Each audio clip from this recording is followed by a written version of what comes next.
The first thing you notice is the glow, soft, eerie, and unmistakably green.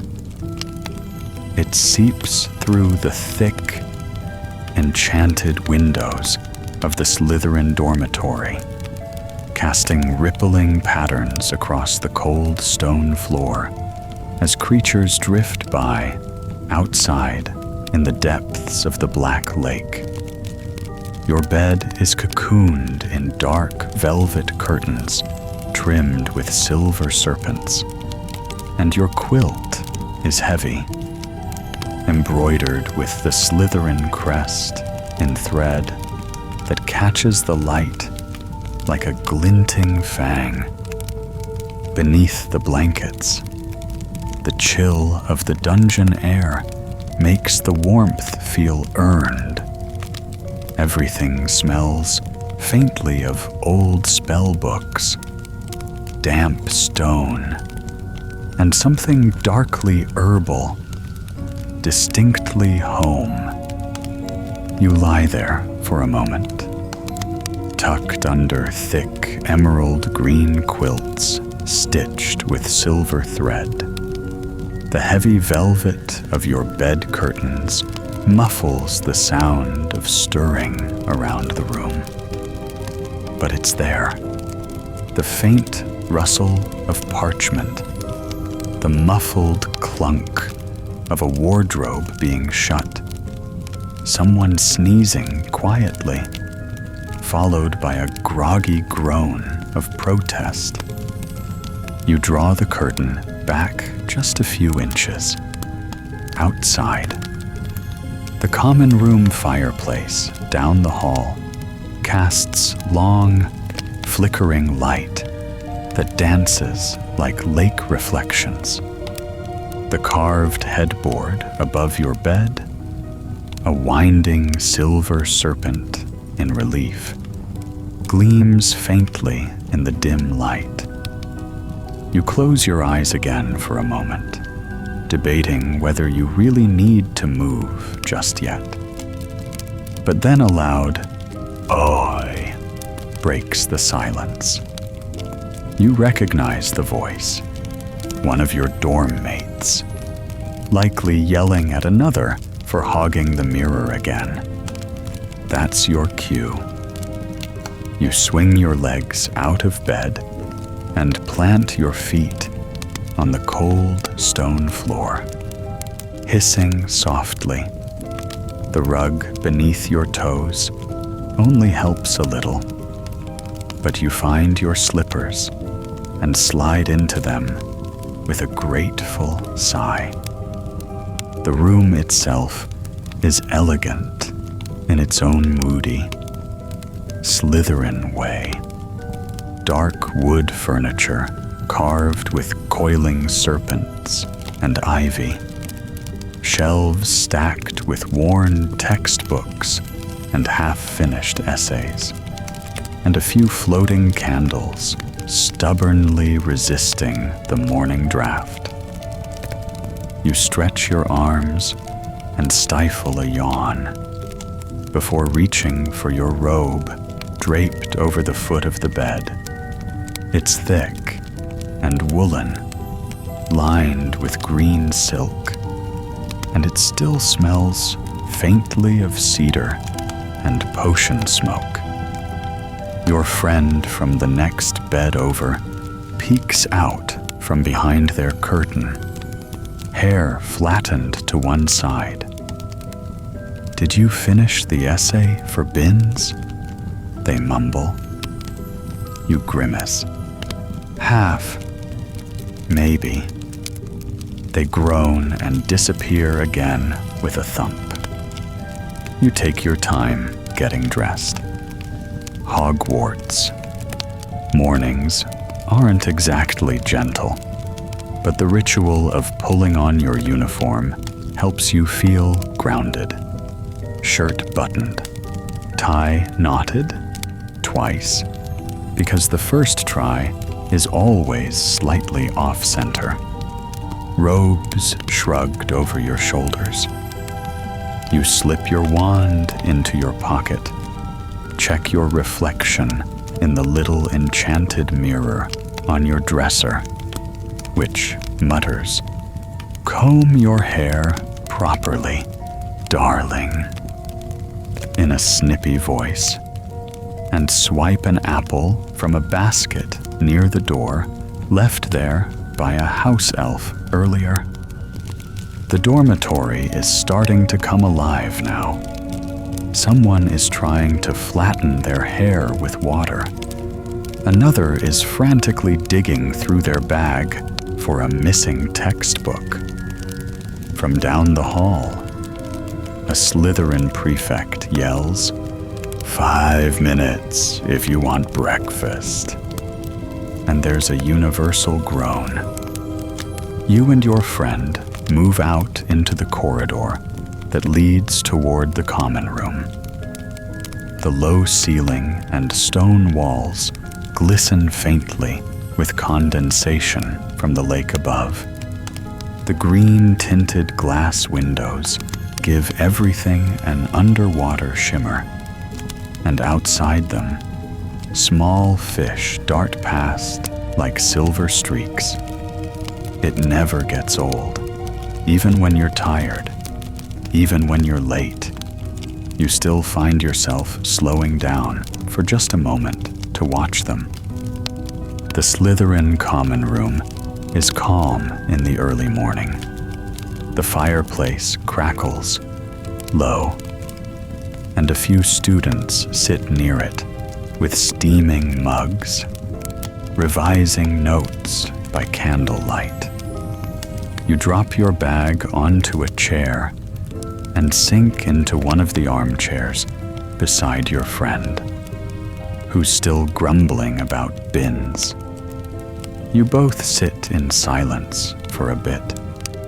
No rush, just the slow unfolding of morning.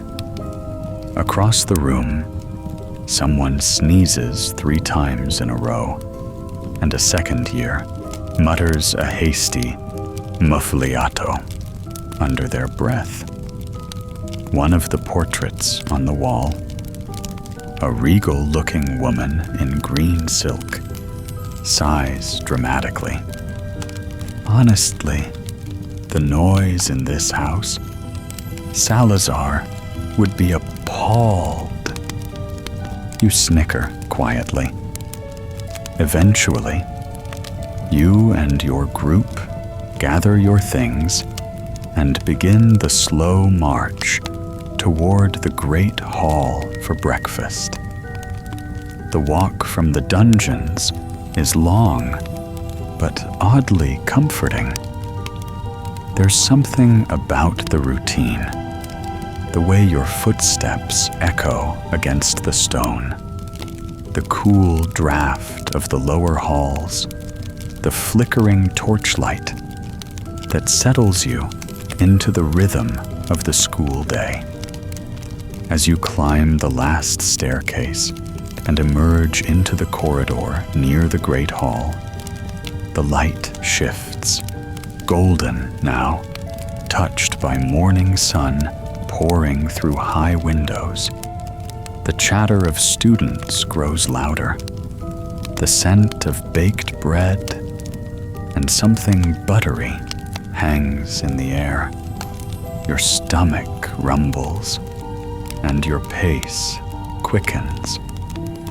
But for just a moment, before you pass through the wide doors and into the great hall's busy hum, you glance back down the corridor you came from. The cool shadows, the green shimmer of the dungeons, the quiet of your house, it all still lingers in your bones. This is how every day begins at Hogwarts as a Slytherin. Quiet, cold, familiar, and exactly the way you like it.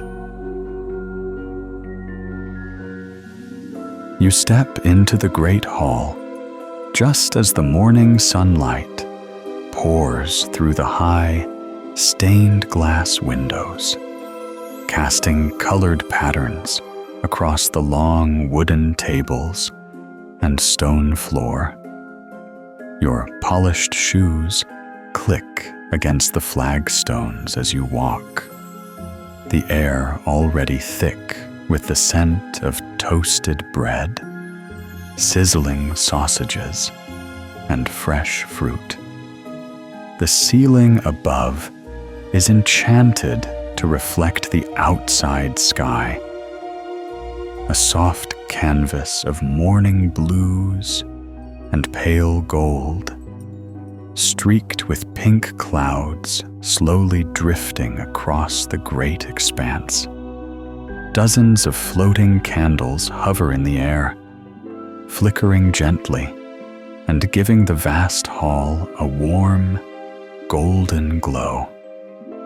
You blink up at it every morning, and every morning it manages to feel like magic for the first time.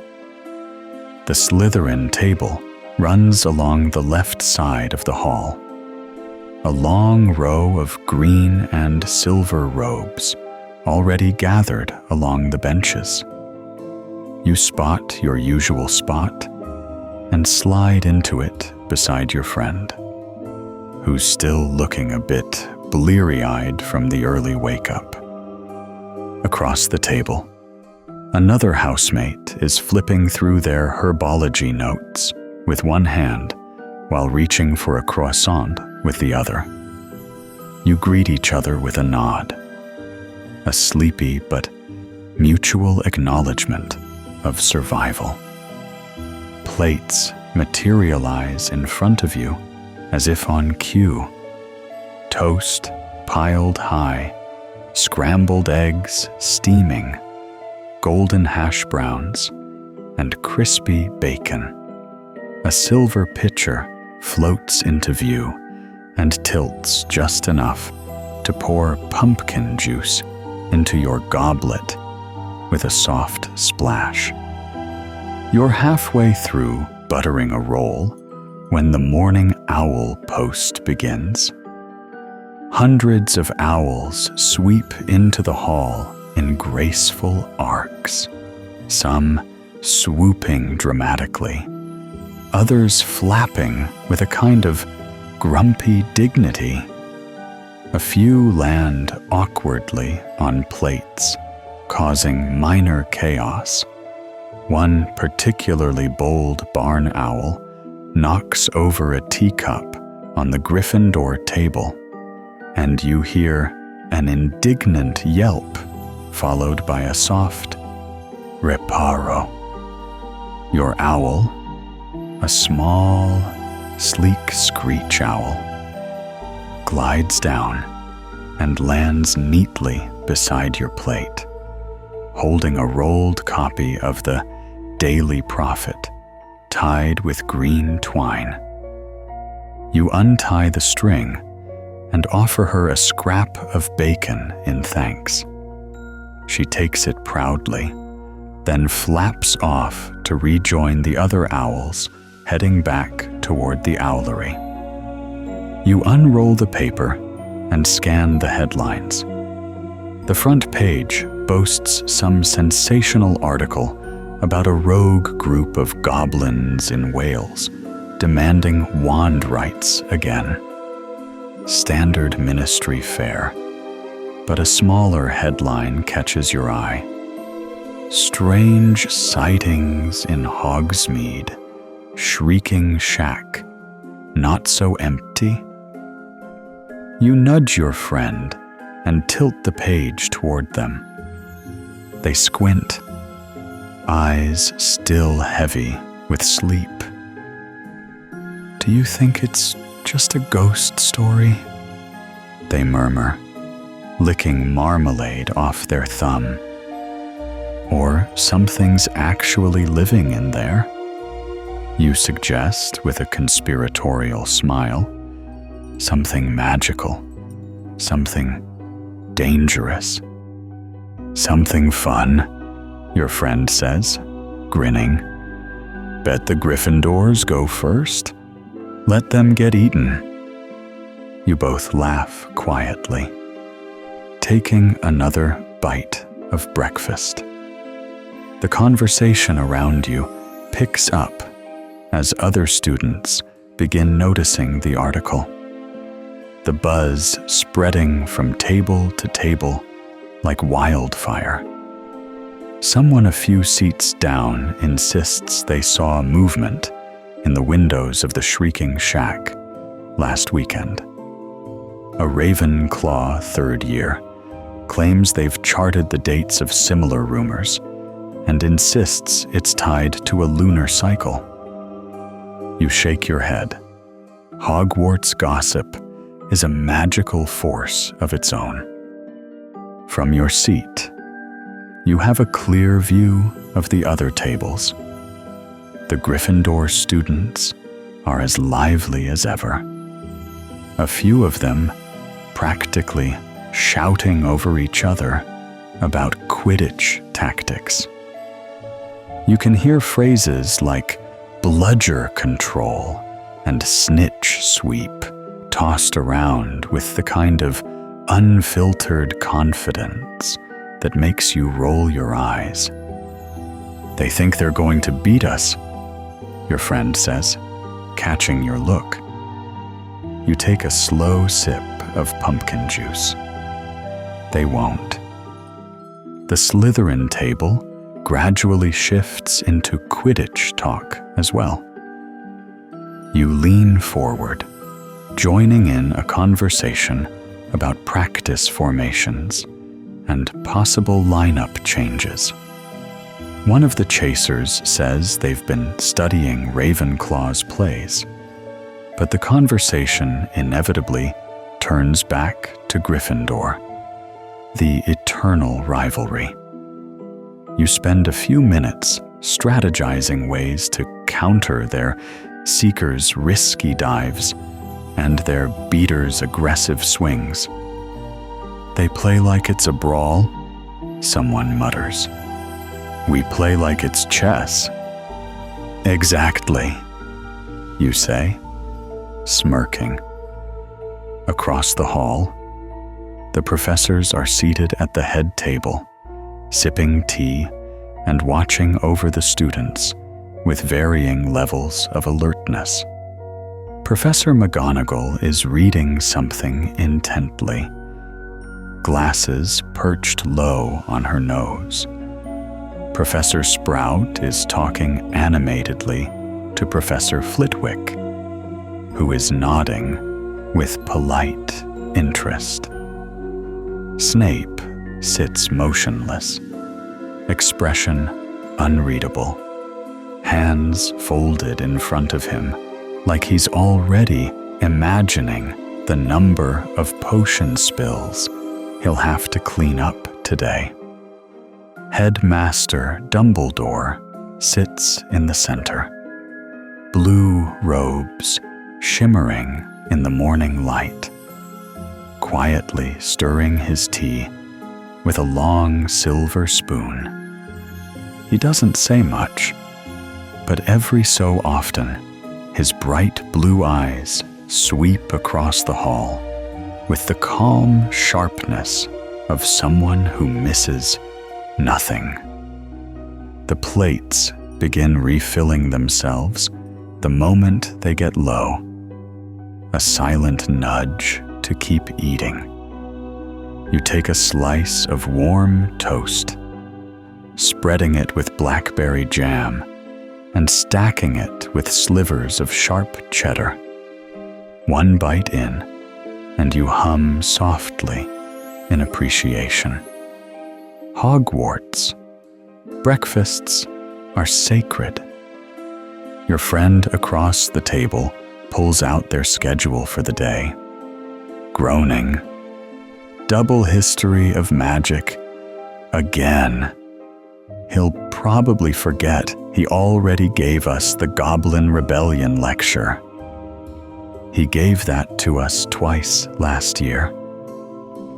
You say, 3 times. Another Slytherin corrects from down the bench, sipping from a steaming mug of black coffee. Once he started reading the minutes from a meeting that happened in 1422 and forgot to stop. You all chuckle softly. Even Bin's class has become something of a collective running joke, part of the rhythm of school life.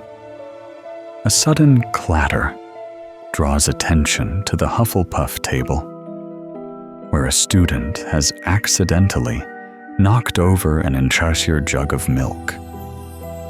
It spills like a white river across the table, and several students jump back with startled squeals.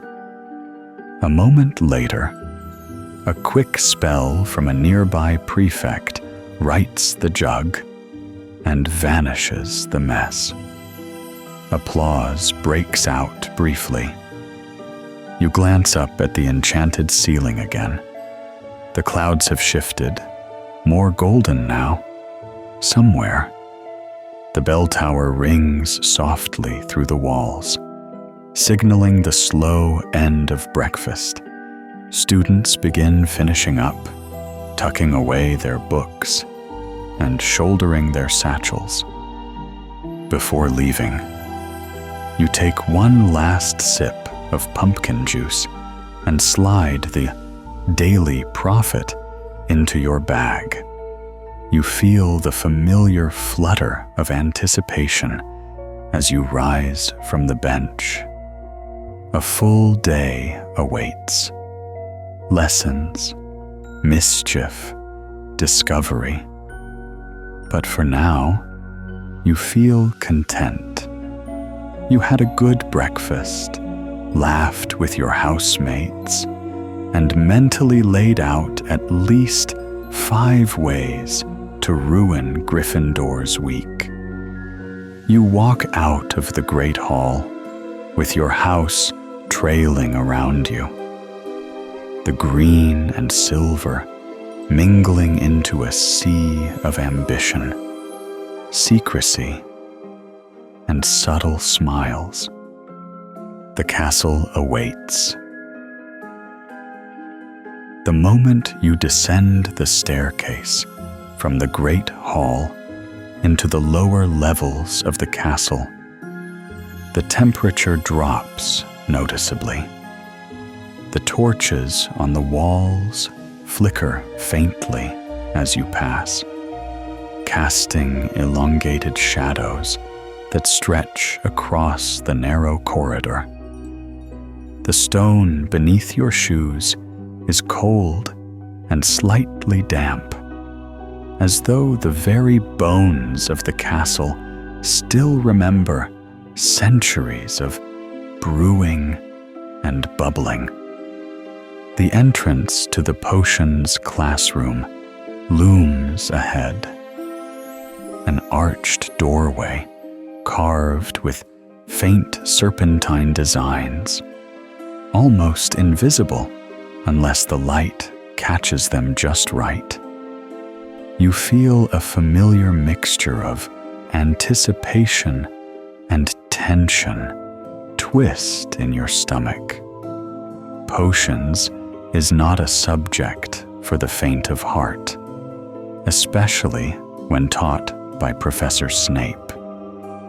You file into the dungeon classroom behind your classmates, the air heavy with the scent of damp stone, chalk, and lingering potion fumes, rosemary, ash, something metallic, something bitter. The room is dimly lit, as always, the glow of greenish lanterns reflecting off the glass jars that line the shelves. Inside them are a vast array of strange and unsettling things. Eel eyes, bundles of dried herbs, withered roots, beetle shells, what looks like a preserved hand, floating Each desk is already laid out with a cauldron, a set of scales, and a list of ingredients written in Snape's angular handwriting on the blackboard. As you take your seat near the middle of the room, your eyes scan the list. Your heart skips a beat. A Felix Felicis, liquid luck. You exchange glances with your partner, who looks equally intrigued and slightly alarmed. "Don't get too excited," they murmur. "You know he's never going to let us actually drink it." You snort under your breath. At this point, I'd be lucky just to brew it without setting my eyebrows on fire. Before your conversation can go further, the classroom door slams shut with a loud, echoing thud. The entire room falls silent. Snape sweeps in from the corridor like a thundercloud in human form. His robes billow behind him, and his black eyes scan the class with practiced coldness. He doesn't speak right away. He lets the silence settle, lets the discomfort ripple across the room like tension before a storm. Finally, he begins. "Felix Felicis," he says softly, almost as though savoring the syllables. "A potion of extraordinary complexity, highly unstable, extremely difficult to brew.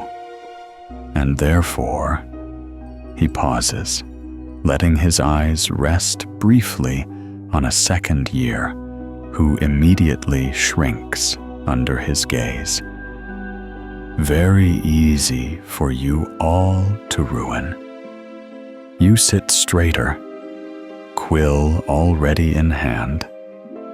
Snape doesn't teach so much as test. Every lesson is an obstacle course, a performance, and if you're not fully alert, you risk becoming the day's example. He continues, "If successfully brewed, Felix Felicis bestows the drinker with an uncanny ability to succeed in any endeavor. If improperly brewed, it becomes poison. Since I value my position at this school, none of you will be drinking what you attempt to make today." A few nervous chuckles escape, but are quickly silenced when Snape glares. Instructions are on the board. Begin. Instantly, the classroom explodes into motion, controlled chaos. You and your partner scramble to gather the required ingredients from the store cupboard: powdered root of asphodel, essence of squill bulb, infusion of wormwood, shaved moonstone, crushed thyme, and the real kicker, crushed akamai eggshell, shimmering faintly with an iridescent blue. The steps are detailed and unforgiving. Heat the base for exactly 3 minutes. Stir clockwise 6 times, counterclockwise once. Add the ingredients in precise intervals. Your partner reads from the parchment while you begin prepping the cauldron, adjusting the flame with a flick of your wand. Everything has to be timed perfectly. The first few steps go surprisingly well. The potion simmers into a pale, silvery fluid, just as expected. But the real trouble begins when someone 2 tables over drops their vial of wormwood. It shatters with a dramatic crack, and the stench spreads like smoke. "Leave it," Snape snaps, before the student can even begin to clean it.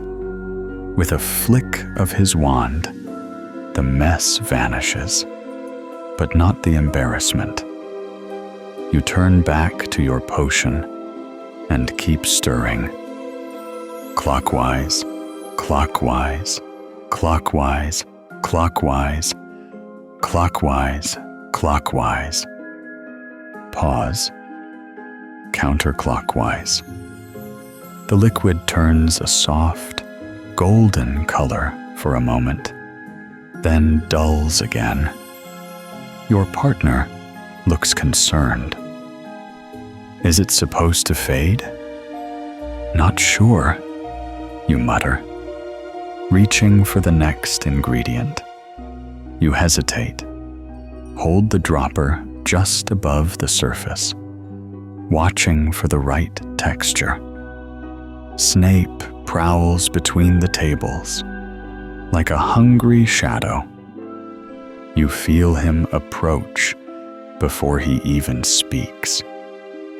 "Is that steam supposed to be purple?" he asks flatly. Your stomach drops. You glance up. It's not your cauldron, thankfully.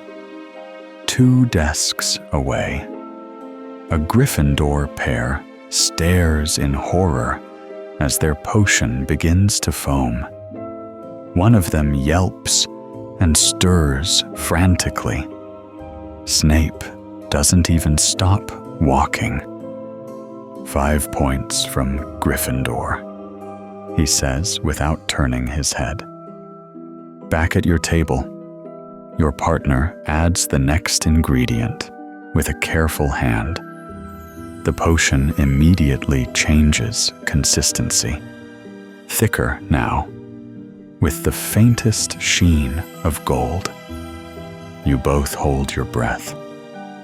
A Slytherin across the aisle is not so lucky. Their cauldron bubbles violently for half a second before letting out a loud pop, followed by a puff of green smoke. The entire back row coughs. Snape whirls around. "Did the instructions call for powdered newt scale?" he demands. The student, face pink, shakes their head rapidly. "Then kindly keep your improvisations out of my classroom." You try not to smile. You return your attention to the potion, now nearing its final phase. This is the trickiest part. When Felix Felicis is meant to turn the color of molten gold, yours looks promising, still dull, but clearer now, thinner, as though it's gathering light. You stir. Once, twice. Snape stops at your table. You freeze, hand midair. He peers into the cauldron, one eyebrow lifting slightly. That's as much praise as anyone gets from him. "Don't ruin it now," he says simply, then moves on. Your partner exhales. That was either a compliment or a threat. "Both," you say, stirring a final time. The potion shimmers. It doesn't glow. No. It gleams. Faintly. Like light reflecting off a coin at the bottom of a fountain. Not perfect, not quite golden, but it's the closest you've ever come. You ladle a small amount into your sample vial, seal it, and write your name on the label. Across the room, other students are doing the same, some with sludgy gray results, others with liquids that look suspiciously like swamp water. Snape returns to the front, arms folded. None of you have made Felix Felicis today, he announces. Some of you have made mud. One of you nearly created an explosive. He lets that sink in, slowly scanning the room again. Your homework is to write a detailed analysis of your brewing process, your mistakes, and how you might attempt to correct them. 3 feet of parchment. Due next class. Anyone who submits less than 2.5 will be asked to brew their next potion with dragon hide gloves while wearing a blindfold. Groans ripple through the class. You are dismissed, Snape adds sharply. Clean your stations before you go. If I find so much as a fleck of wormwood left behind, you'll be cleaning the cauldrons by hand. You and your partner exchange exhausted, somewhat proud glances. You survived another class, maybe even did well. As you wipe down your station, you can't help but glance again at your vial, still sitting there, quietly shimmering. Not perfect, but promising. Like so many things in Slytherin, you leave the dungeon with a head full of steam and a sleeve that now smells strongly of time and smoke. The air outside the classroom feels warmer, lighter.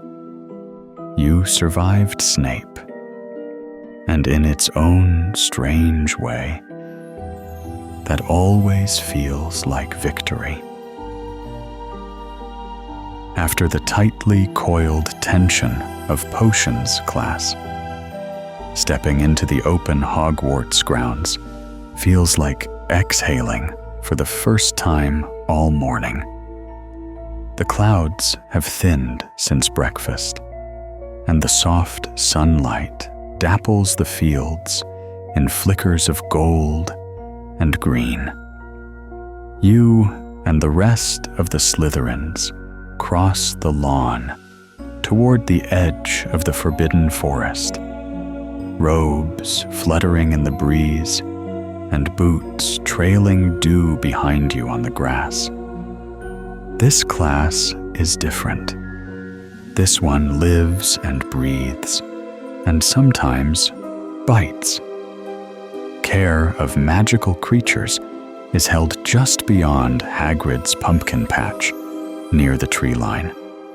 It's less like a classroom and more like an open-air arena where anything can happen, and often does. The Hufflepuffs are already there when you arrive, clustered in loose, cheerful circles.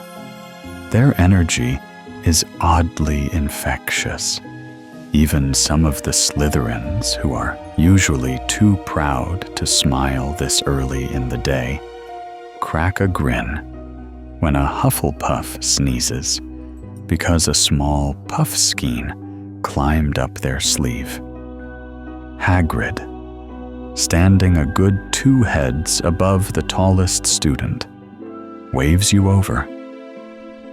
Gather round, he booms, clapping his enormous hands together.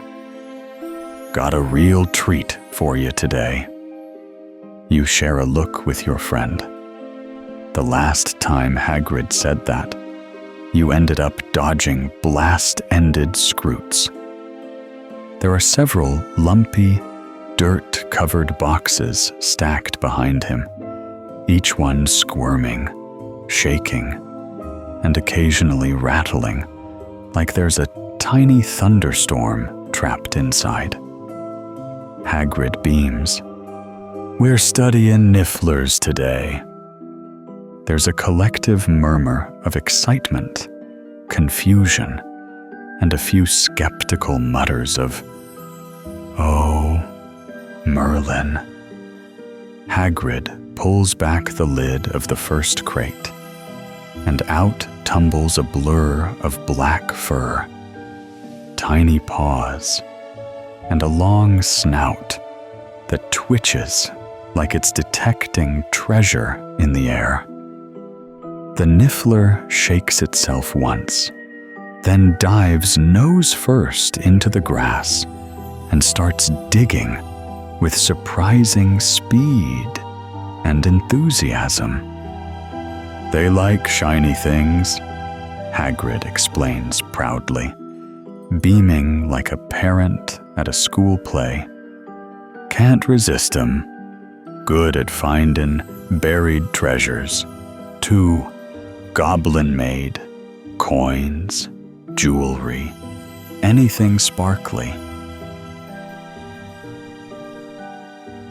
You instinctively reach for your robe pocket, where a silver pin, Slytherin crest, of course, is clipped to the lining. Your friend beside you mutters, "Hide your valuables." Hagrid continues, "Now, you'll each take a Niffler and try to guide it through a simple test course. Few shiny objects hidden in the soil, that sort of thing. The trick is not letting them wander off with your wand or your belt buckle." He gestures to the crates. "Pair up, one from each house. We'll go by alphabetical order." You're paired with a Hufflepuff named Marlowe. You've never really talked before. He's got soft brown eyes, a smear of ink on his sleeve, and a nervous energy, like he's always worried he's one wrong step from catastrophe. But he offers a shy smile and says, "I hope your Niffler doesn't bite." "Only if you've got gold fillings," you reply with a smirk.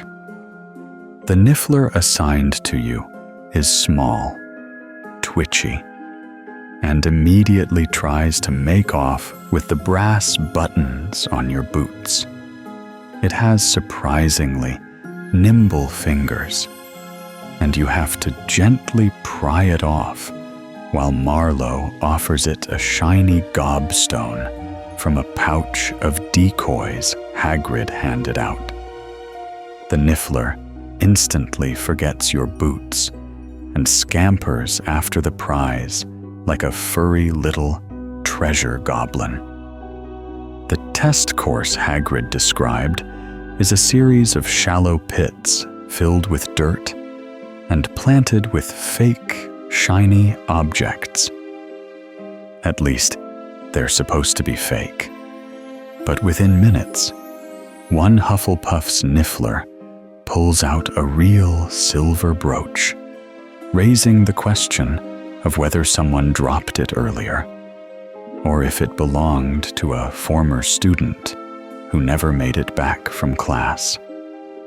Your Niffler makes a beeline for the second pit and plunges its snout into the soil like a dog on a mission. You and Marlowe crouch on either side, trying to keep it within bounds. "Do you think they know what's fake?" Marlowe asks. "I I think they don't care, you say, just as the Niffler flings a small, glittery button into your face. Across the field, the chaos is ramping up. A Slytherin girl yells as her Niffler climbs up her cloak and tries to wedge its way into her earring.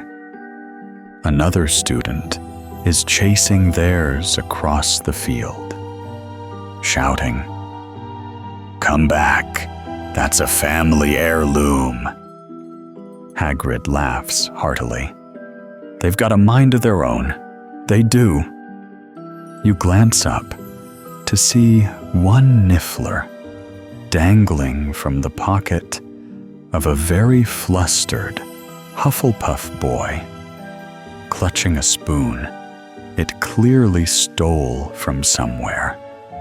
Another pair's Niffler has somehow managed to dig a tunnel under the test course and re-emerge in the crate area, where it's now attempting to break into a locked box labeled "Do not let Nifflers in." Yours, at least, is relatively cooperative. After recovering a few planted coins and an old metal clasp, it plops down beside you and starts cleaning dirt out from between its toes.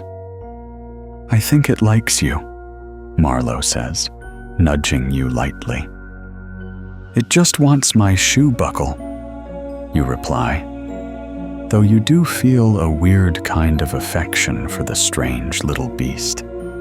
You offer it a bronze button from the decoy pouch, and it snatches it up with glee. Marlowe lets out a small laugh. "I kind of want one as a pet. Only if you never want to find your wallet again." After about 20 minutes, Hagrid calls everyone to gather up again. You return your Niffler to its crate with mild reluctance. It clings to your sleeve for a second, leaving muddy paw prints on your robes as a farewell. "Brilliant work, all of ya," Hagrid says, "even if a few of ye are missing belt buckles." That earns a round of weary chuckles, and you glance around to see several classmates patting themselves down for missing rings, cufflinks, and once polished wand tips. Someone's scarf now has a perfectly round hole where a Niffler chewed off a brooch. As everyone wraps up, Hagrid goes over a few more Niffler facts: where they live, burrows, what they eat, mostly bugs, apparently, and why they're technically classified as XX creatures, not too dangerous, unless your jewelry collection disagrees. You and Marlowe linger for a moment, brushing dirt from your hands and watching the Nifflers as they curl into their crates, now sleepy and full of treasure. "Thanks," he says. "You were really good with it." You shrug, but you're smiling. "I think it respected me. We share the same priorities." He laughs, and you both start walking back toward the castle with your classmates, the grass wet underfoot, the sounds of magical creatures echoing from somewhere deep in the trees. There's something special about this class. It's not about rules or incantations. It's not about house points or academic perfection. It's about understanding something wild, about finding common ground with things that don't speak your language, but still communicate just fine. And it helps that they're funny little chaos machines with a taste for gold. As you reach the sloping lawn that leads back up toward the castle, you glance over your shoulder one last time. Hagrid is already locking the crates, humming a tune that's probably about dragons. The forbidden forest looms behind him, quiet for now. You feel lighter than you did this morning. Maybe it's the sun, maybe it's the air, or maybe it's just knowing that somewhere in a crate, a niffler is sleeping on a small pile of stolen buttons and dreaming of its next big score. Following the delightful chaos of Care of Magical Creatures class, you and your friends decide to spend your lunchtime relaxing in the Hogwarts courtyard, eager for a moment of calm. The castle courtyard is bustling yet peaceful, with students from various houses scattered around, sharing meals, laughter, and the latest school gossip. The gentle sound of the central fountain, with its softly splashing water, blends harmoniously with the pleasant murmurs of students' conversations. You find a comfortable spot beneath a large, ancient oak tree, its sprawling branches providing a refreshing shade from the midday sun. Settling onto the grass, you stretch your legs out, leaning back comfortably against the sturdy trunk. Nearby, several other Slytherin students have also chosen the shady comfort, forming small clusters engaged in relaxed, animated discussions. Your friend pulls out a carefully packed lunch, handing you a neatly wrapped sandwich and a juicy apple. You thank them, unwrapping the sandwich slowly, enjoying the anticipation of the delicious meal. Around you, other students unpack their lunches, the delightful aroma of freshly baked pastries and fruits mingling in the air. As you bite into your sandwich, savoring the fresh ingredients, your attention is drawn to a small group of Ravenclaw students nearby, excitedly discussing something in hushed, eager tones. Leaning slightly closer, curiosity piqued, you overhear snippets about an upcoming Hogsmeade weekend, rumors of new magical shops, and speculations about the mysterious sightings reported near the village. Turning back to your friends, you relay the snippets you've overheard, sparking immediate interest and lively debate.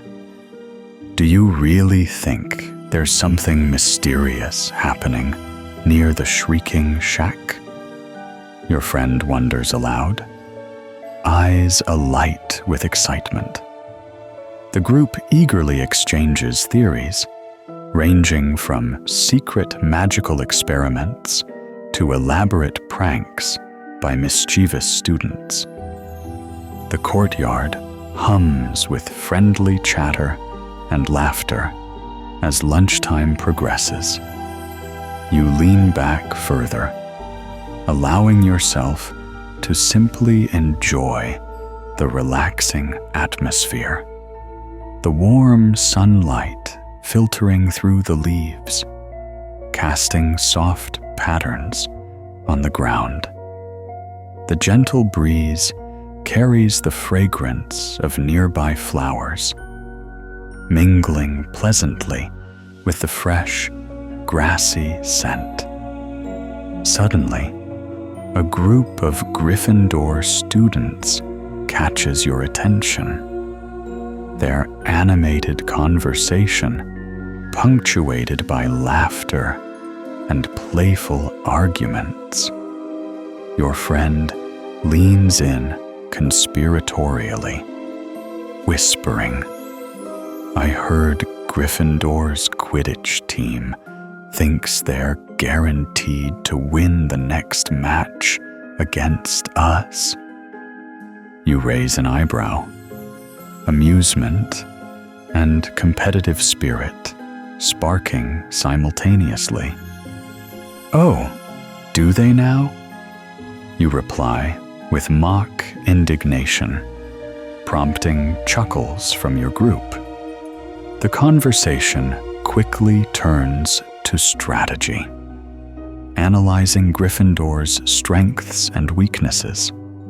Your housemates enthusiastically suggesting tactical adjustments and discussing potential secret training sessions. Nearby, another group of Slytherins is also deeply engaged in Quidditch-related discussions. Their animated gestures and determined expressions reflecting their house pride. You catch snippets of their conversations, agreeing silently with their strategic insights. The rivalry between Slytherin and Gryffindor is friendly, yet fierce, adding a layer of excitement and camaraderie to the lunchtime relaxation. As you finish your sandwich, you unwrap your apple, taking a satisfying bite, the crisp sweetness refreshing your palate. Your friends continue chatting, occasionally breaking into laughter as humorous anecdotes from previous Quidditch matches or classroom incidents are shared. Glancing around the courtyard, you observe the diverse interactions among students from different houses. Hufflepuffs share pastries and friendly smiles, their welcoming nature evident even from a distance. Ravenclaws discuss intricate magical theories, their expressions thoughtful and focused. Gryffindors, ever energetic, engage in spirited debates and lively banter. Amidst this vibrant tapestry of Hogwarts life, your own circle of friends provides a comforting anchor. The bonds of camaraderie strengthened by shared experiences and common goals. Lunchtime in the courtyard feels like a precious pause, a moment to recharge, reflect, and simply enjoy each other's company. As the hour winds down, students begin gathering their belongings, gradually dispersing toward afternoon classes. You rise slowly, stretching luxuriously, feeling rejuvenated by the leisurely break. Your friends stand alongside you, brushing grass from their robes and collecting scattered belongings, walking back toward the castle. Together, the conversations continue in quieter tones. The peaceful courtyard lingering fondly in your memories. The lunchtime relaxation has provided not only physical nourishment, but also emotional comfort, strengthening the sense of belonging and community integral to to your Hogwarts experience. The hallway narrows the deeper you go, and you know you're close. Past the tapestry of Elfrida Crag exploding a jellyfish, past the portrait of the wizard in a monocle who always winks at you when you walk by. Third door on the right. The defense against the dark arts classroom isn't glamorous.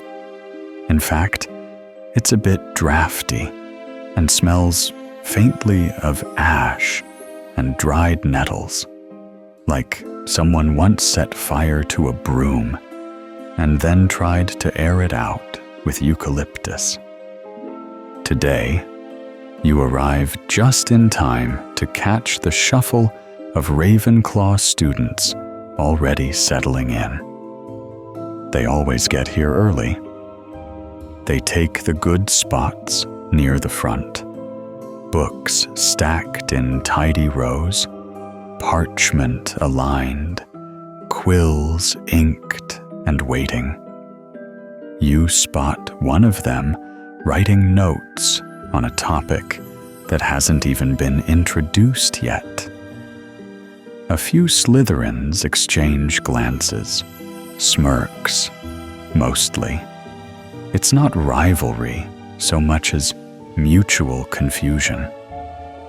How do they have the energy to be this enthusiastic after lunch? You take a seat near the middle, your usual spot, not hidden, not center stage, just well-positioned enough to keep your eyes on everything. That's the Slytherin way. Observe before you strike or answer. Professor Arkwell strides in with her usual purposeful steps, cloak swishing, sleeves rolled to the elbow, wand tucked behind one ear, like a quill. She doesn't waste time with greetings. "Wands out," she says. "We're working with motion magic today." You hear quills pause mid-scratch. Specifically, the impediment jinx, quick-fire spell work. Not elegant, not flashy, but useful. Her eyes sweep the room. Slytherins pair with Ravenclaws. I want precision and speed. I want elegance where possible and cunning where necessary. Don't disappoint me. You groan internally. Partnering across houses always means one of two things. Either you get a quiet Ravenclaw who recites theory and forgets to cast, or a duelist who treats every lesson like a competitive sport. Today, you get both. Your partner introduces herself as Rowena. Of course, she's named Rowena. And she immediately launches into an explanation of spell energy signatures and proper foot placement. You smile politely and pretend to take mental notes while wondering whether you remembered to bring your wand polish. The desks clear with a flick of Arkwell's wand, and the room transforms. A long dueling strip splits the class in two. Paired students stand opposite each other, eyes sharp, stances braced. You take a breath, wand in hand. Rowena goes first. Impedimenta. The spell flies in a clean arc, fast and tight. But you were already moving. You duck left, pivot off your back foot, and feel the ripple of energy pass just behind your shoulder. You raise your wand, return fire. Impedimenta. Yours is wider, less textbook perfect, but it's faster. She hops back, nearly trips, and lets out a surprised laugh. Not mocking, just surprised. Nice one, she admits.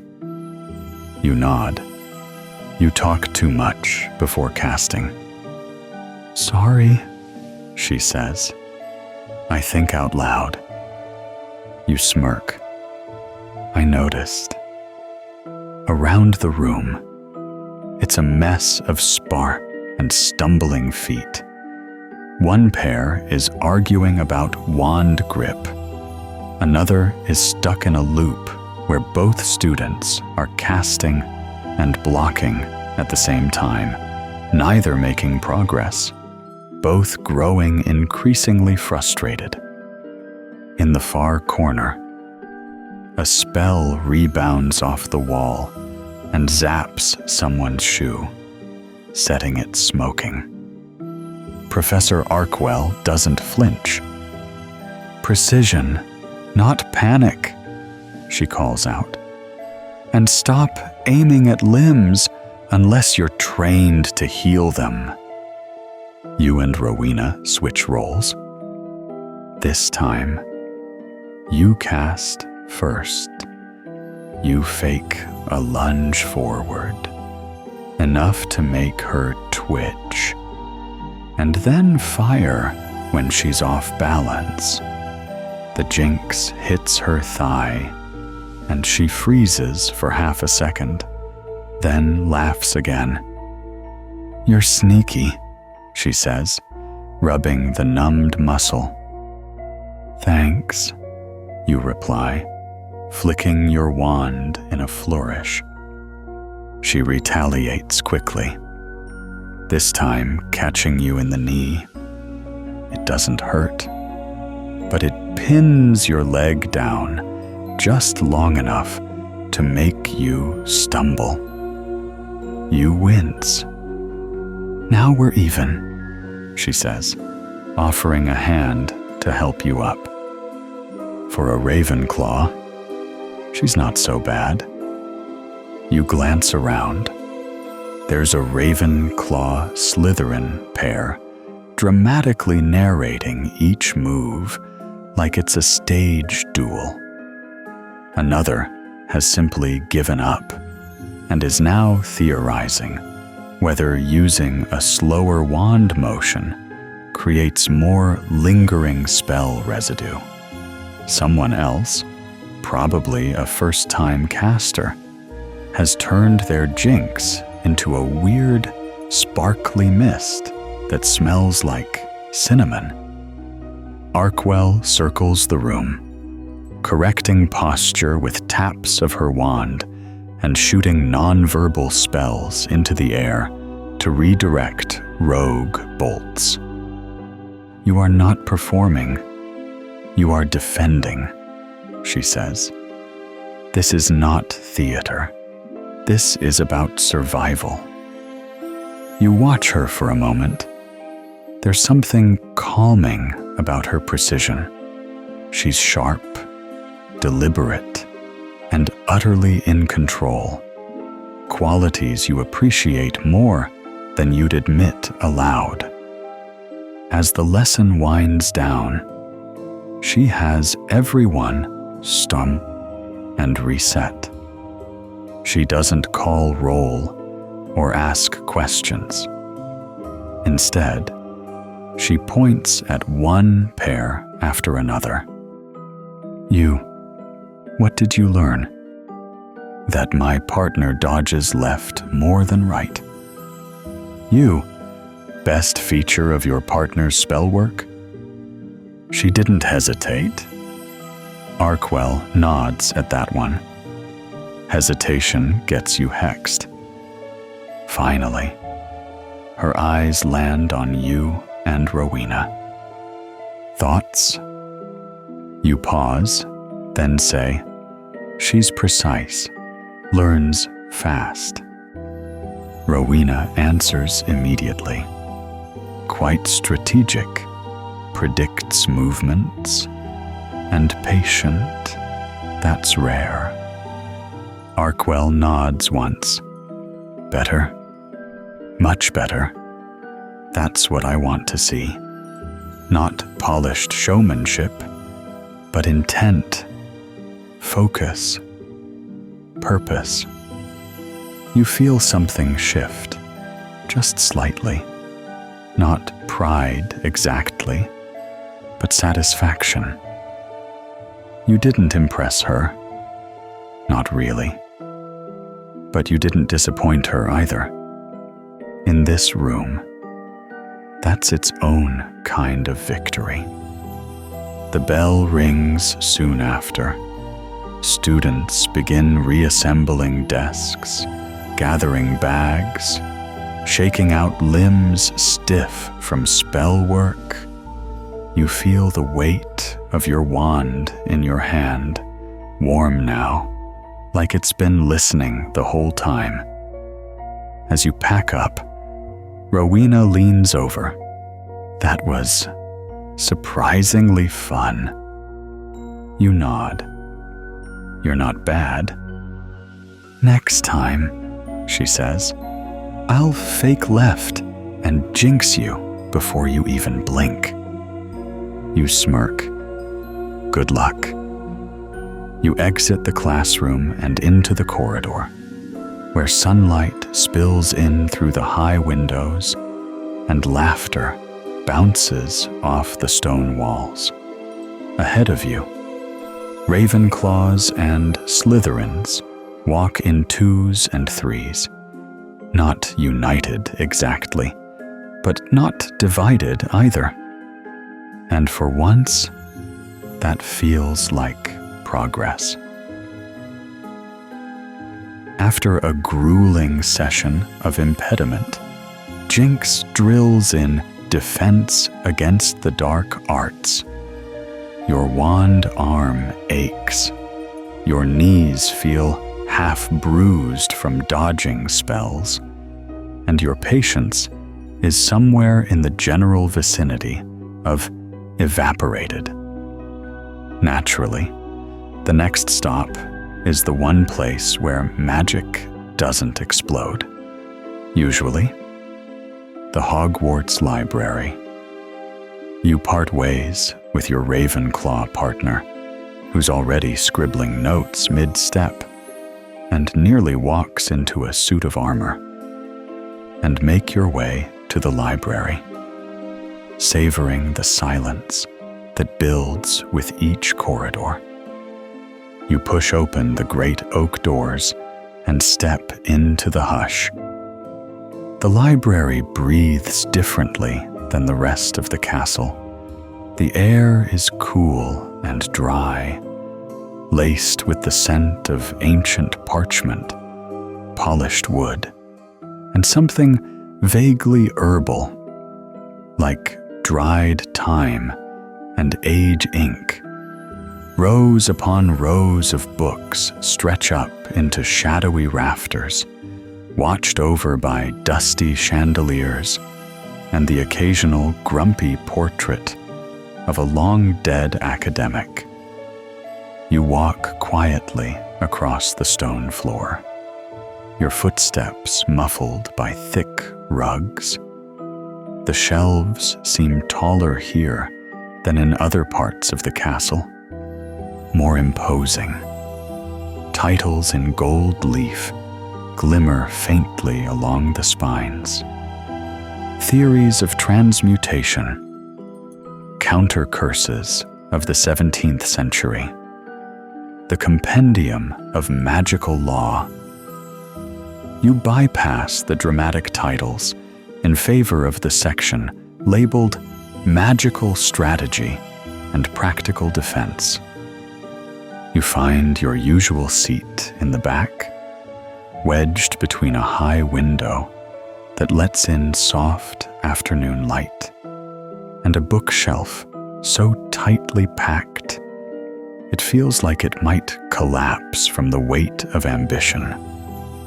You settle into the high-backed chair, its green upholstery worn but comfortable, and pull your books from your bag. Today's mission: finish that essay on magical creature classification. Outline your defense jinx progression, and maybe, just maybe, flip through the restricted potion theory notes you accidentally borrowed from the upper year section last week. You begin with the creature classification essay. Boring, but manageable. You write in measured strokes, your quill scratching softly against the parchment. Your handwriting, neat, precise, fills line after line. Hippogriffs: competent wizard should cope. Acromantulas: known wizard killer, or impossible to train or domesticate. Bowtruckles: surprisingly underrated in terms of danger. You make a note of that, useful for charm-based deflection practice. A shadow passes by the desk. You glance up. It's Madame Pince. She's watching. She's always watching. You offer a polite nod. She eyes you like you might be hiding a screaming book under your robes, then moves on, skirts swishing with the dignity of a magical librarian who spent years preventing student chaos through sheer force of glare. Back to writing. You get halfway through the second scroll when someone bumps the edge of your table. You look up. A Hufflepuff student mutters an apology and drops a stack of books so high it's leaning like a tower under a confundus charm. You give them a small nod and go back to work. But then comes the whispering. 3 first years whispering excitedly about love potions in the aisle nearby. You roll your eyes. One of them mentions a spell that makes your crush dream about you. You make a mental note to warn them about side effects later, or at least tell them to test it on someone expendable. Still, the library has a rhythm. Even with the background noise, there's something soothing about being here. The scratch of quills, the rustle of pages, the soft shifting of students and shadows. You take a break after finishing your defense outline. Across the table, someone has enchanted their parchment to scroll vertically as they write. Fancy, inefficient, but fancy. You lean back slightly, stretch your fingers, and let your gaze drift out the tall window beside you. Outside, the lake glistens beneath the sinking sun.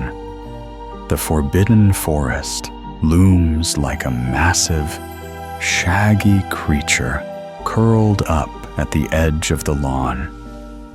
You can see the Quidditch pitch in the distance, golden hoops like halos catching the last of the light. You'll be flying there soon, but not yet. You reach into your bag and pull out the restricted potion notes. It's not technically illegal, You didn't break in. The book was just misplaced. You borrowed it, carefully. The pages are old. The ink faded, but legible. You flip through diagrams of bubbling cauldrons and complex alchemical circles. Some of the margins contain notes in tight, crabbed handwriting. You recognize a few potion names: Felix, Felicis, Polyjuice, Veritaserum, and a few you don't. One simply labeled Silver Tongue Elixir, unstable. You smile. Sounds dangerous. You flag the page. You copy a few notes, making sure not to duplicate too much. Subtlety is a Slytherin virtue. Leave no trail. Somewhere behind you, a Ravenclaw sneezes loudly. 3 books fall. Madame Pince's head pops up and like a cobra rising from a basket. The Ravenclaw apologizes in a voice that sounds like it belongs in a confession booth. You check the time, still a little while before Quidditch practice. You grab a different book, one that's not on your list.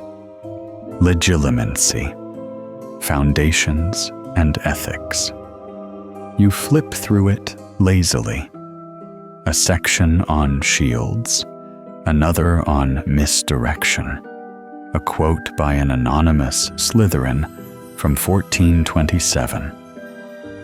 The mind is a house with too many windows. Shut a few, leave one open, and set a trap inside. You copy that down too. Your friend shows up eventually, bags dropping onto the floor beside your chair. You're still alive, they say, flopping into the seat with all the grace of a concussed hippogriff. Barely, you mutter, finishing your last line and shaking out your hand. Do I look like I've been writing for 2 hours? You look like you've been cursed by an ink demon. You both chuckle softly, then exchange brief updates. They're trying to get ahead on herbology because they accidentally melted a mandrake leaf last week.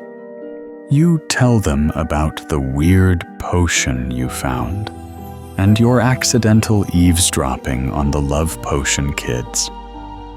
Tell me you hexed them, your friend says. Not yet. You pack up slowly, savoring the final few minutes. The library has settled again.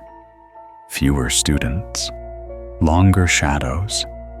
The chandelier flickers with a low, humming light. Somewhere deep in the shelves, you hear the rustle of something with too many pages whispering to itself. Probably best not to check. You and your friend head out together. Footsteps quiet on the stone. As you pass the front desk, Madame Pince raises an eyebrow, but says nothing. You suspect she's cataloging every book title you've looked at since first year. Outside, the air is cooler, crisper.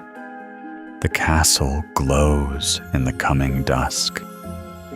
Practice is next.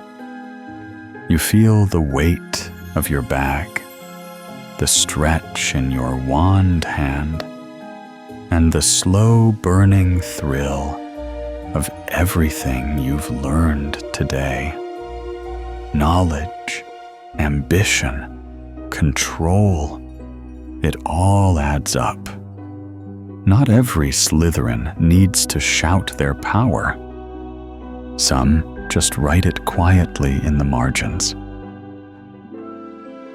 The first step onto the Quidditch pitch always feels like entering another world.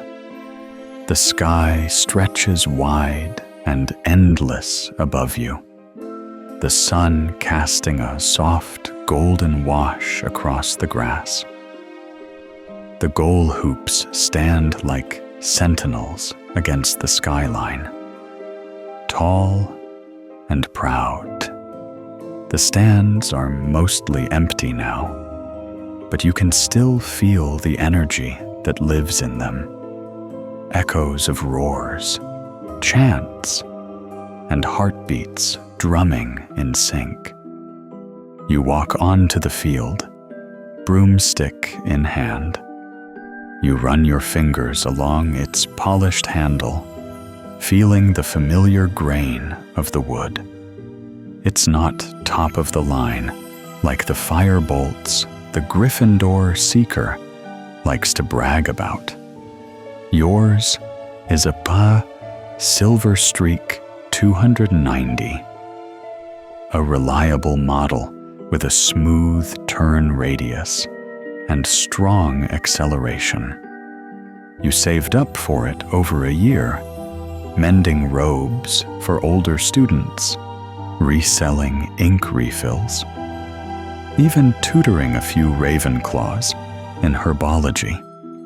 Ironically, when it finally arrived, second-hand, but still gleaming, you swore you'd make every galleon worth it. Today is no exception. You mount the broom, slide into position, and push off. The ground disappears in an instant. There's a moment, just a second, where gravity lets go of you completely. No weight, no resistance, just air. The wind curls against your skin, rushing past your ears. You rise like a spell breaking through stillness, and the entire pitch unfolds beneath you. Above the castle, the sky is streaked with light. Clouds drift lazily toward the forbidden forest, and the black lake glitters in the distance. Hogsmeade is a soft smudge on the horizon, and the rooftops of Hogwarts, its towers, its chimneys, its ancient gargoyles, look like the pieces of a living chessboard from up here. From above, you can see it all. The forest breathing slowly, the lake holding secrets, the castle exhaling steam from its kitchens. You tilt forward and dive. Wind lashes against your face. Your robes snap like sails behind you. The world becomes speed and instinct. There's no thought here, no exams, no expectations, just motion, just flight. You barrel roll just because you can, laughing to yourself as the pitch blurs beneath you in a dizzying spiral. You feel invincible. Below, the rest of the team is rising. Bludgers thump, quaffles fly. Your chasers are already practicing the serpent's loop, Slytherin's signature formation, and shouting play calls into the wind. From the stands, you hear unexpected voices. A small group of first years is gathered near the lowest benches, maybe 5 or 6 students in baggy robes, whispering loudly and pointing skyward. One of them waves, "Go Slytherin!" Another cups her hands around her mouth. "You were amazing in last week's scrimmage." A third one yells, "Catch the snitch this time." You grin and wave back, looping around once before shooting higher into the sky. You remember being their size, sitting exactly where they are, dreaming of this. Now you're living it. The whistle blows from below. Your captain, sharp and no nonsense, barks orders through a magically amplified voice charm. "Form up! Formation drills, chasers center, beaters perimeter, seekers, snitch drills, now!" You shoot downward in a clean drop and pull out just above the grass. The air tears at your face, and your eyes water from the rush of it. But you don't slow down. Your captain tosses the practice snitch into the air. It's tiny and golden and gone in half a second.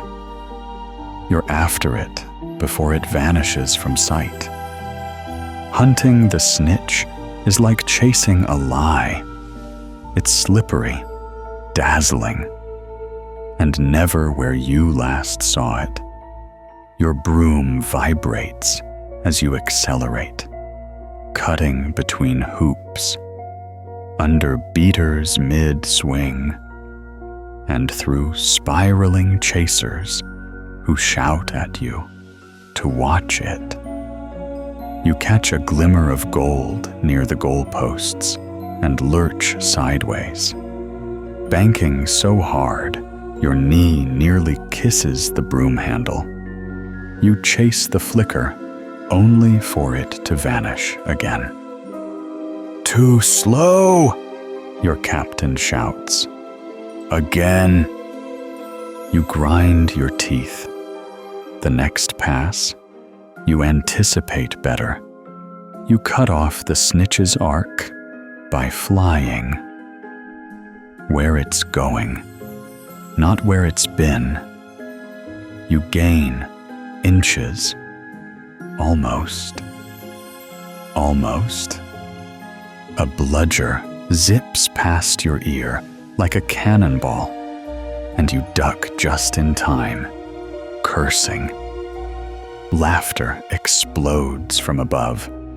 One of the beaters shouts, "Gotcha!" You flip them off mid-flight.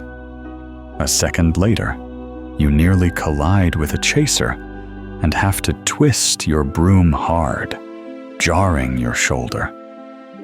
Below, the first years cheer like it's part of the show. After another 30 minutes of drills, mock games, and light bruises, your team starts to tire. Your gloves are slick with sweat. Your arms ache. Your neck's going to feel this dive tomorrow. But none of it matters. Because when you're in the air, you're everything. Your captain finally calls a break. You and the others drift downward, landing with uneven grace. Some of your teammates sprawl into the grass immediately.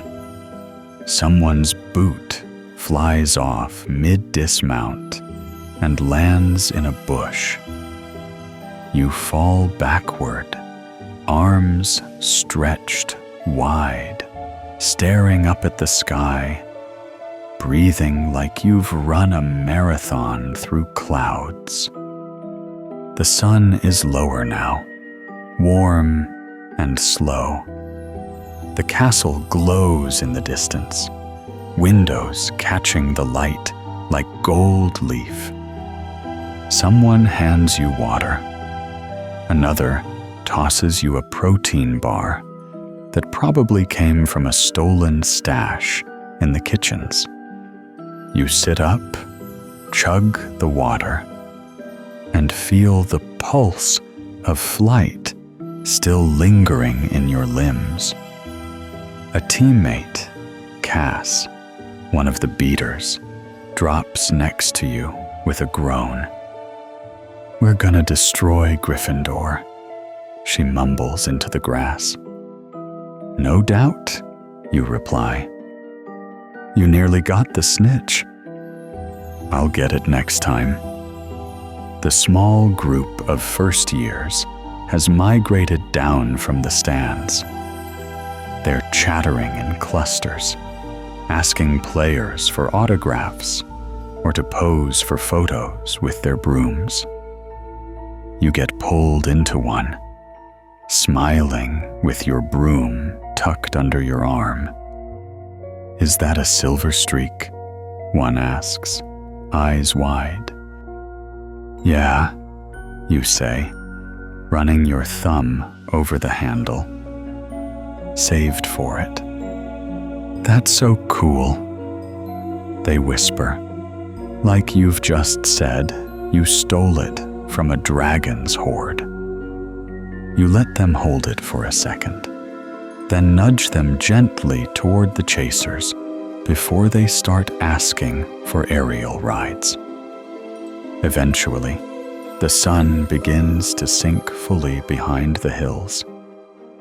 Practice ends not with a whistle, but with the quiet exhale of teammates limping off the pitch together, laughing and shoving, and already recounting the day's highlights.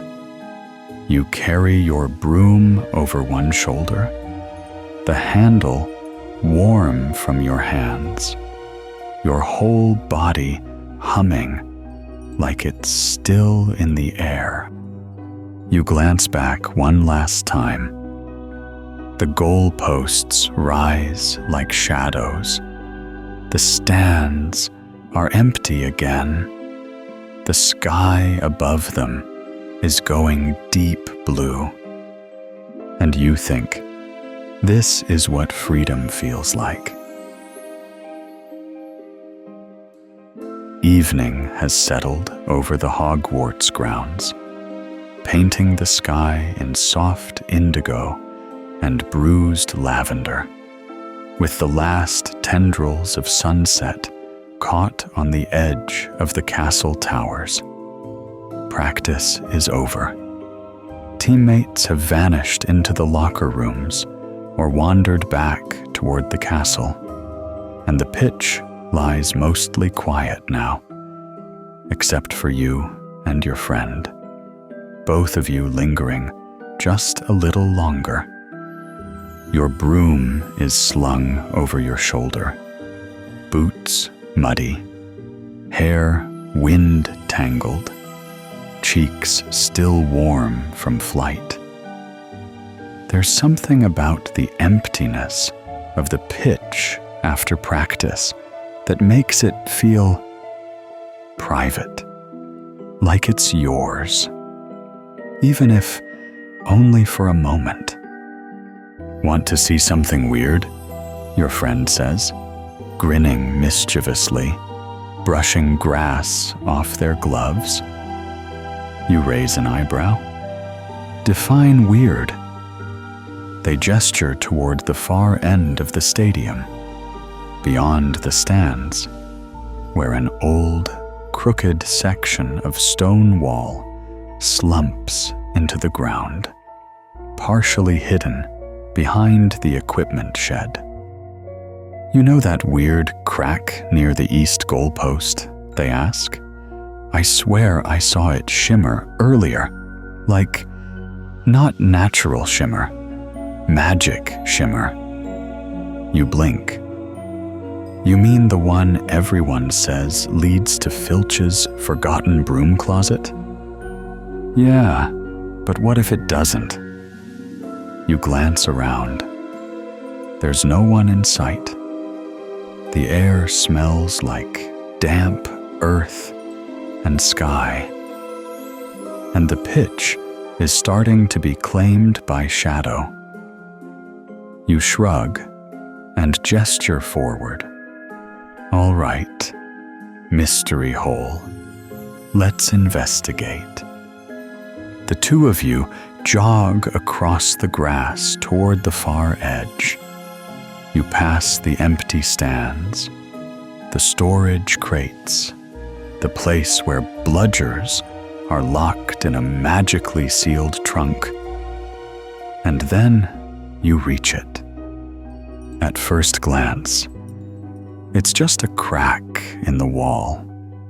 Small, unremarkable. A jagged split between old stone blocks, just wide enough to fit through sideways. But then you look closer. There it is, that shimmer, like the air itself is rippling. Not obvious. You'd miss it if you weren't staring right at it. Ready? Your friend whispers, already squeezing through. You sigh. This better not lead to a moldy janitor's closet. You follow. The stone scrapes lightly against your robes as you squeeze sideways, one hand clutching your broom. After a few uncomfortable steps, the crack opens like a mouth giving way to a cavern. And suddenly, you're standing in a long, narrow passageway lined with moss-covered bricks. It smells of damp stone and forgotten magic. Your friend lights their wand with a soft lumos, casting a circle of pale light that dances over the walls. The corridor is tight, but not claustrophobic, just secret, just not on the map. Where do you think it goes? You whisper. Hopefully somewhere that doesn't have spiders the size of Kneasels, your friend replies cheerfully. You move deeper in. The passage winds gently downward at first, then curves left. The bricks underfoot are uneven. Here and there, runes are carved faintly into the walls, some faded, some glowing faintly with residual charm work. You pause at one.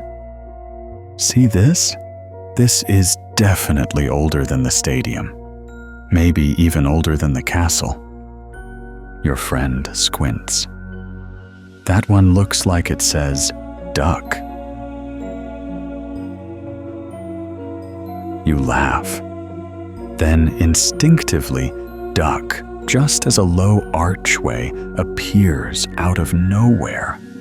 So low that if you'd kept walking, it would have knocked you flat. Noted, you say, rubbing the back of your neck. Literal duck. As you continue forward, the passage widens just slightly, enough for both of you to walk side by side now. The walls begin to shift, no longer brick, but smooth stone. At one point, a shallow pool of water has formed on the ground, reflecting the glow of your wands like liquid silver. Then something strange happens. You hear music, faint, distant, melodic, You both freeze. Do you hear that? Your friend nods, eyes wide. It's not coming from ahead of you, but above.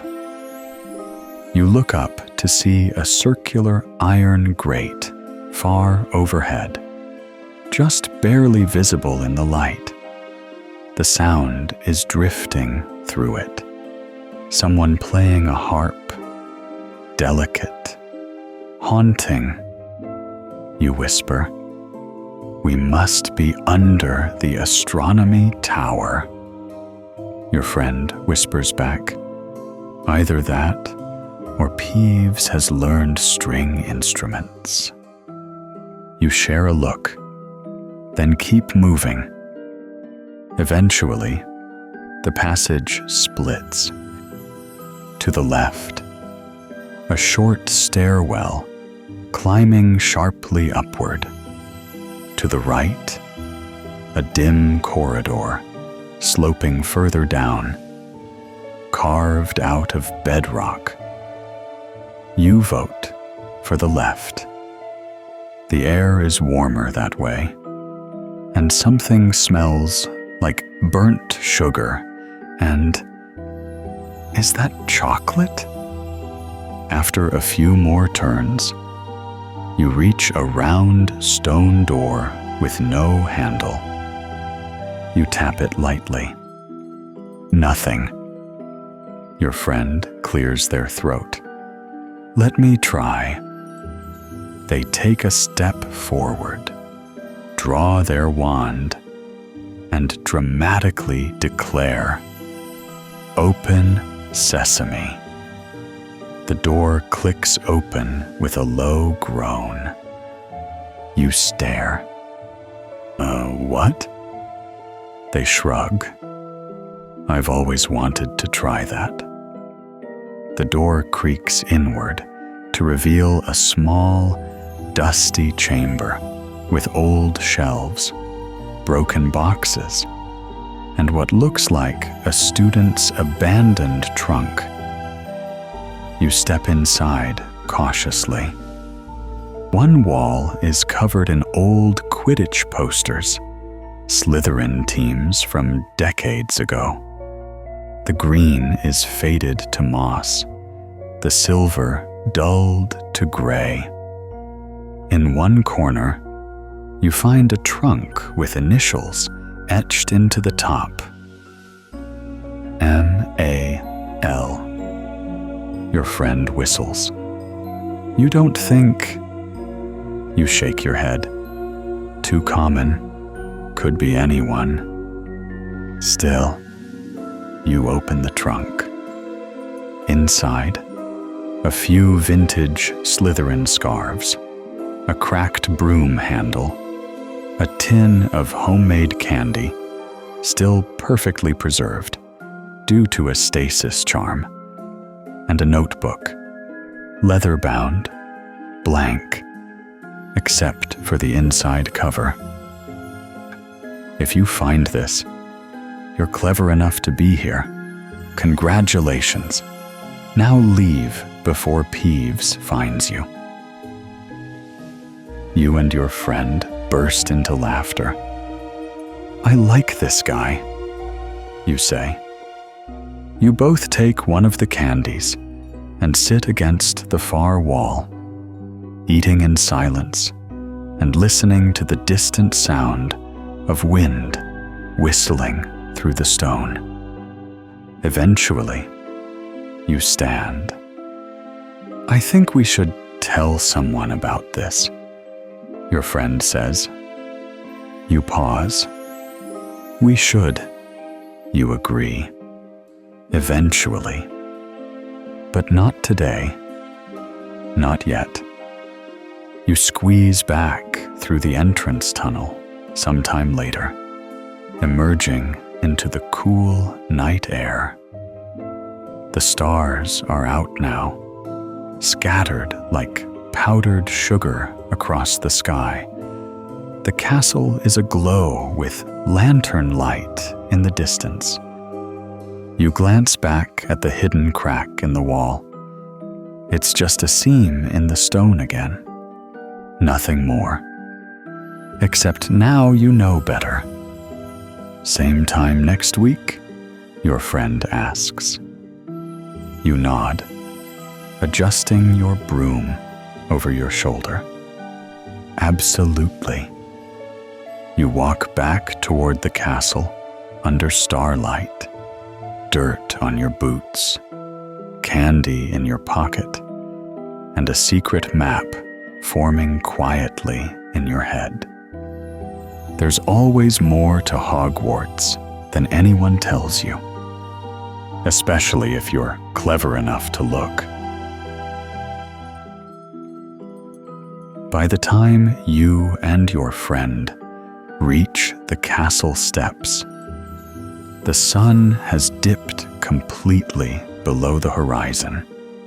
The sky is navy blue and fading fast into ink.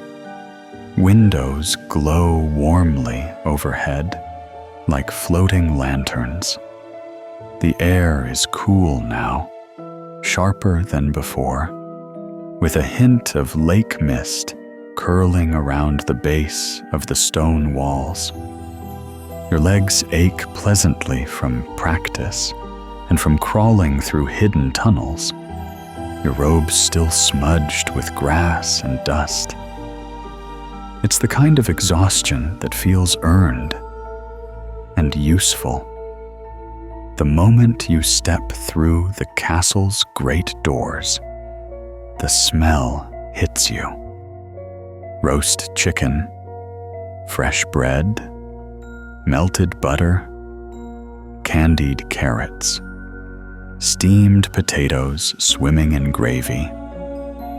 Somewhere, definitely near the Hufflepuff table, a massive, fluffy pie is being sliced into neat wedges, its filling bubbling at the seams.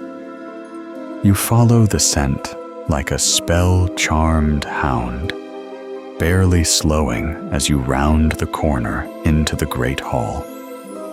The room is, as always, majestic, candlelit, high-ceilinged, alive with laughter and noise.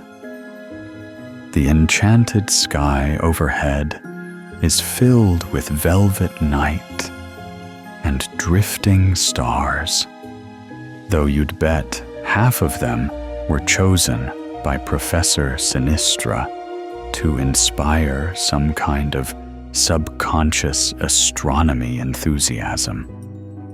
You walk to the Slytherin table with your usual confidence, spotting your seat, third down from the window, right next to the wall, where you can see everyone without being seen too easily yourself.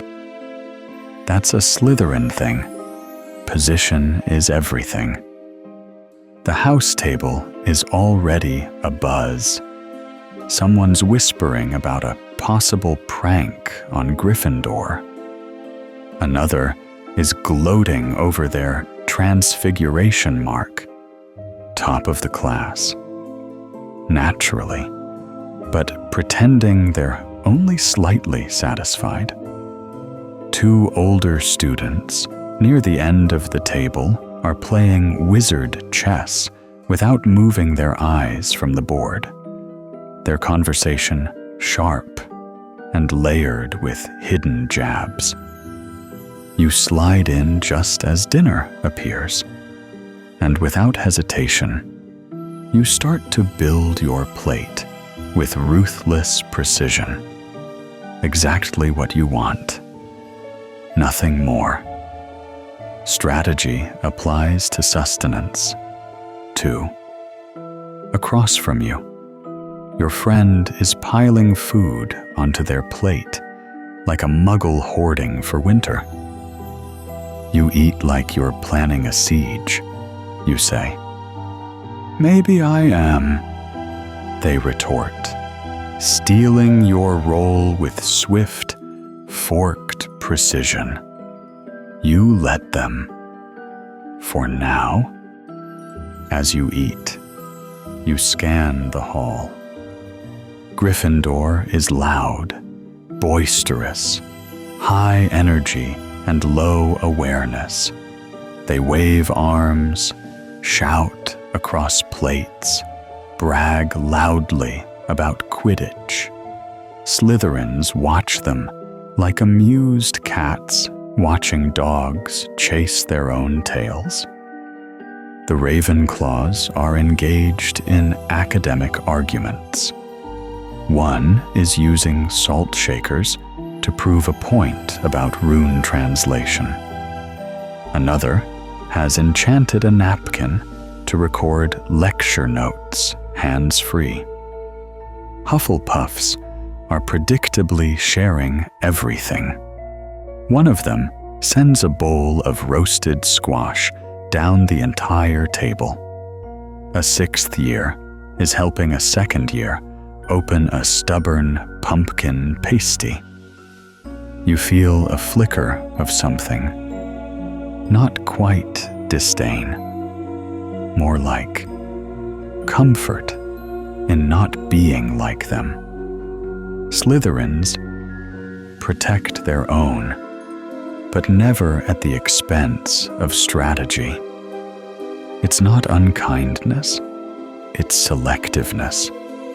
You don't trust easily, and you don't pretend otherwise. Back at your table, the conversation turns to ambition. Someone is outlining a plan to convince Professor Slughorn to open the Advanced Dueling Club again. Another is quietly contemplating whether it's too soon to start making connections for internships at the ministry. You take mental notes. Always listen when a Slytherin speaks about the future. It's where they live. Dessert arrives without warning. Apple crumble, treacle tart, and an exotic chocolate mousse that someone says tastes like prophecy. A folded paper bird flies over from the Ravenclaw table, landing beside your goblet. You open it. We found one of your tunnels. It's adorable. You missed a chocolate frog. You raise an eyebrow. Right back. Consider it a decoy. Enjoy the cursed staircase. You flick the bird back. It spins once in midair and zips across the hall. The room slowly dims as dinner winds down. Students begin to leave in groups, some for the library, others for secret rendezvous or last-minute study sprints. You and your friend take your time, walking the long way back through the lower corridors. You detour, as always, past the submerged windows of the dungeons. Outside, the black lake is murky and peaceful. A mer person glides by, then vanishes into the kelp. Somewhere deeper, something large moves. You wonder if it's the giant squid or something older. This is your favorite kind of quiet. Not empty, but layered, thoughtful. When you reach the Slytherin common room, the stone door slides open with a hiss. Inside, the green-glassed windows filter lake light into soft, rippling patterns. The fire crackles low in the grate. A few students are still up, reading, murmuring, plotting. You claim your favorite chair the one angled perfectly to see both the fireplace and the main door, and sink into it with a sigh. Your friend throws a pillow at you. You catch it without looking. The common room smells like damp stone, parchment, and ambition. You wouldn't trade it for anything. You sit there for a long while, not talking, just thinking, planning, letting the castle breathe around you. You're not done yet, not today, not this year. But for now, this silence, this moment, it's yours. The Slytherin common room is quieter now, not silent. Slytherins don't sleep early. Not really. But the energy has shifted. Conversations are softer. Feet are tucked beneath blankets. And spellbooks lie open but forgotten as the weight of the day settles into the stone bones of the dungeons. You're still in your chair, legs curled beneath you, half listening to the murmur of your housemates. The fire crackles in the grate, its emerald-tinted flames casting flickering shadows that writhe lazily across the walls. The glass of the lake windows shimmers with movement, an occasional flick of a mermaid's tail, a drifting school of silver-scaled fish, the sway of underwater reeds in a rhythm all their own. You stretch your arms and rise slowly. It's late. Your muscles protest with familiar aches, reminders of flying, running, exploring. You don't mind.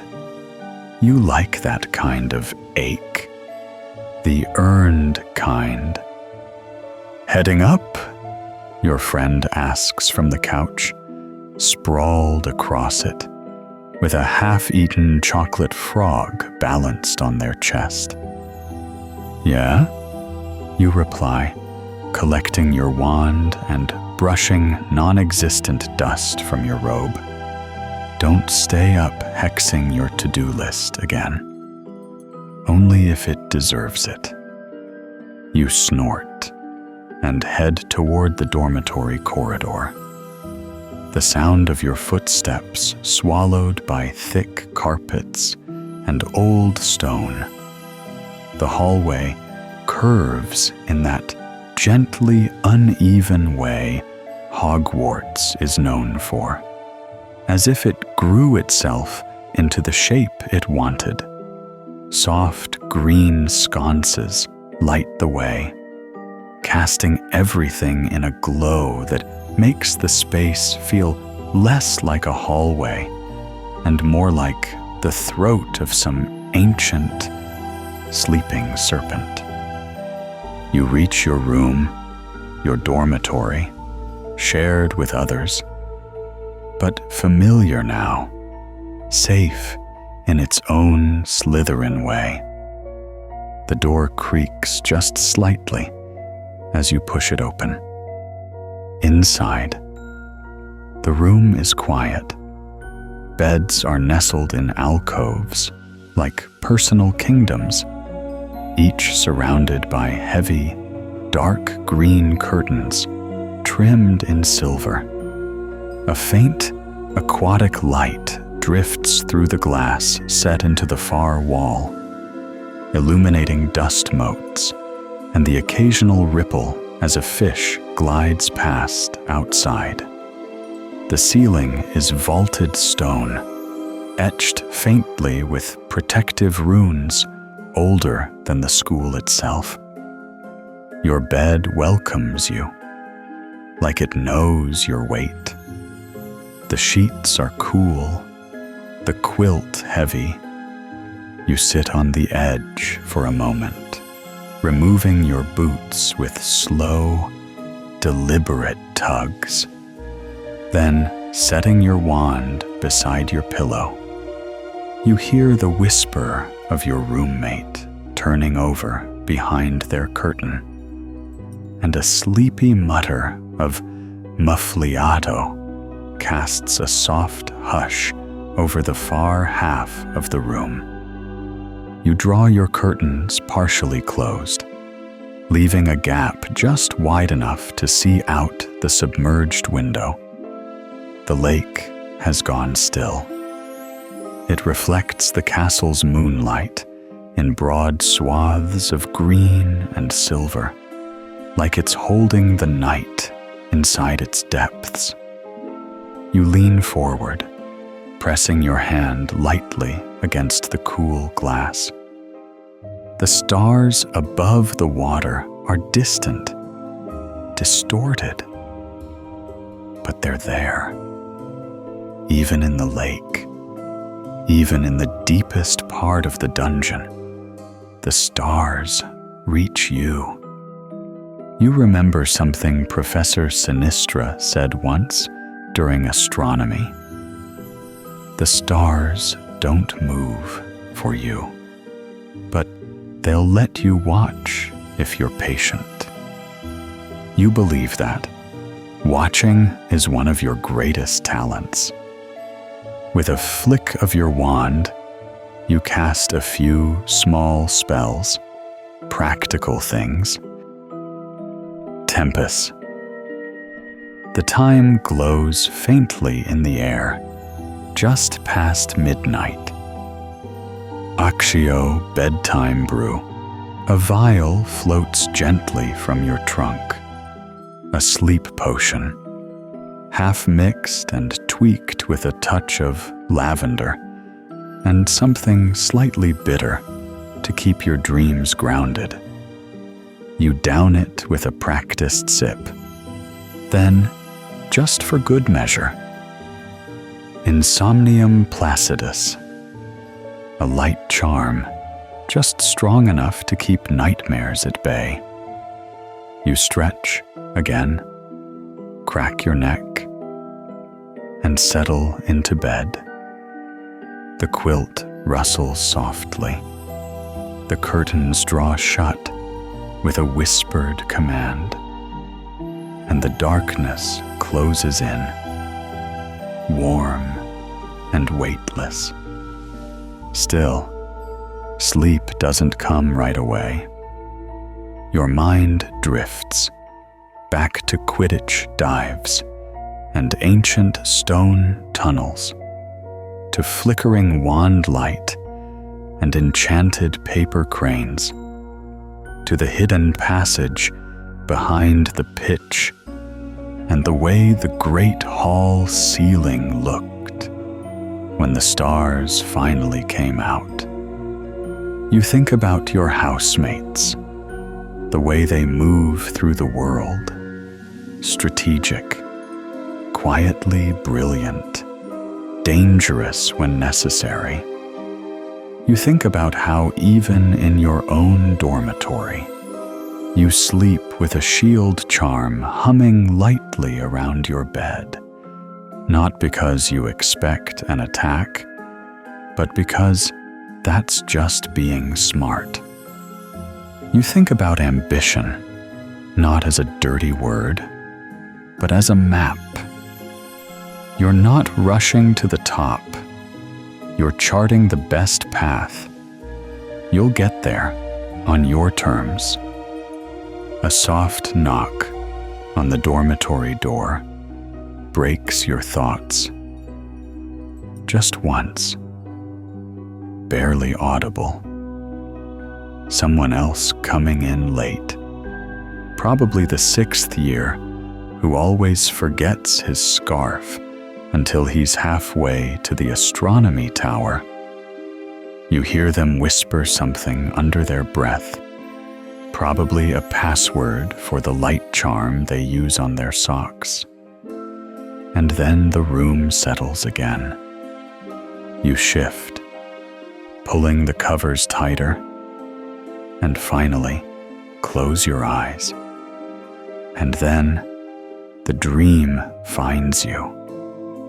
You're flying above the castle, above the lake, above the forest that stretches on forever. The stars are closer now, and Hogwarts is a light below. Every window a heartbeat, every tower a memory. You dip low over the Quidditch pitch, spin once through a hoop, then rise again with wind in your hair and laughter in your mouth. You're not running, you're not hiding, you're just moving, free. Below you, the Slytherin common room pulses gently with life.